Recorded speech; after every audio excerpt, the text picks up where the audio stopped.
जम्मू काश्मीरच्या पहलगाम हल्ल्यातील दहशतवाद्यांविरोधात मोठी कारवाई करण्यात आली आहे। दहशतवादी आसिफ शेख आणि आदिल गुडी याचं घर आयडी स्फोटांनी उडवलंय। दहशतवादी आसिफ शेखचं त्राल मधलं घर जमीनदोस्त करण्यात आलंय। ही दृश्य आपण बघतोय। बिजबिहाडामधील आदिल गुडी याचंही घर आयडी स्फोटकांनी उडवून लावलेलं आहे। आसिफ शेखच्या त्राल मधल्या घरात स्फोटक सापडल्याची माहिती आहे।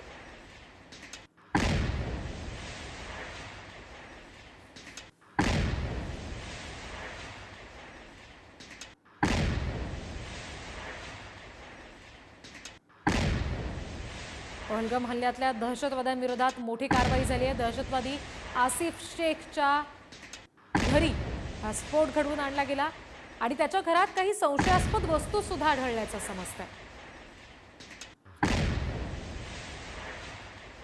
भारताकडून या सगळ्या पर्यटकांवर जो भ्याड हल्ला झाला त्याचं प्रत्युत्तर चोखपणे दिलं जाईल असं सातत्यानं म्हटलं गेलेलं होतं आणि आता पहिली कारवाई त्यातली मोठी समोर येते। दहशतवादी आसिफ शेखचं घर स्फोट घडवून उडवून दिलेलं आहे। आणखी तपशील घेऊयात। प्रतिनिधी शिवाजी काळे आपल्याशी जोडले गेलेले आहेत त्यांच्याकडून।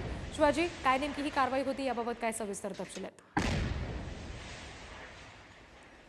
आसिफ हा पाकिस्तानचा नागरिक आहे आणि त्याने दहशतवादी कारवाया भारतामध्ये येऊन नापाक कारवाया केल्या।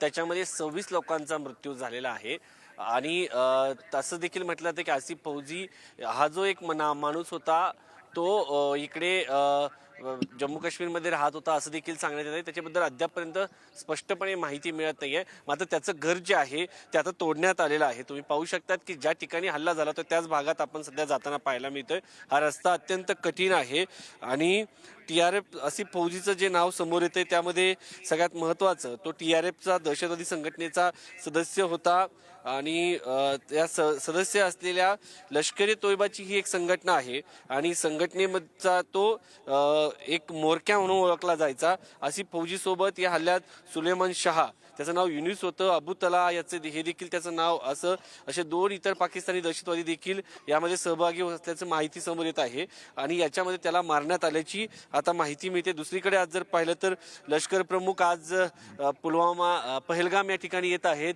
दुसरीकडे जर पाहिलं तर राहुल गांधी देखील या ठिकाणी पोहोचत असल्याची माहिती मिळताना समजते। जी निश्चित, आणि त्याच्यामुळे या सगळ्या पहलगाममध्ये झालेल्या हल्ल्याच्या विरोधात भारताकडून दिलं गेलेलं हे एक पहिलं प्रत्युत्तर असं म्हणायला हरकत नाही। पहिली मोठी कारवाई दहशतवाद्यांविरोधात झालेली आहे। पहलगाम हल्ल्यातील दहशतवादी असलेल्या आसिफ याचं घर स्फोटांनी उडवून दिलं गेलं। आसिफ शेख आदिल गुडी याचं घर जमीनदोस्त झालंय।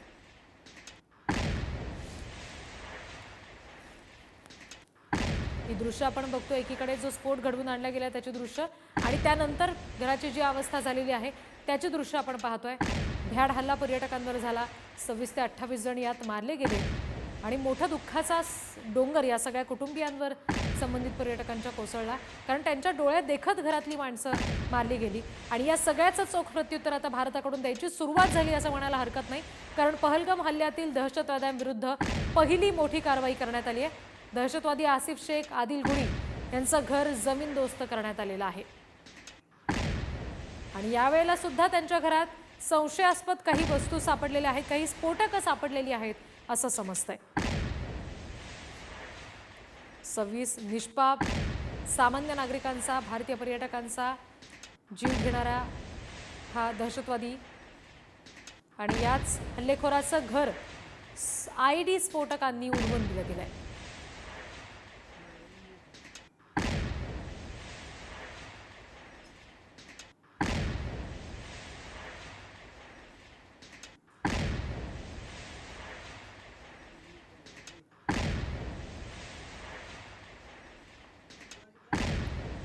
आपण सध्या ही दृश्य पाहतोय।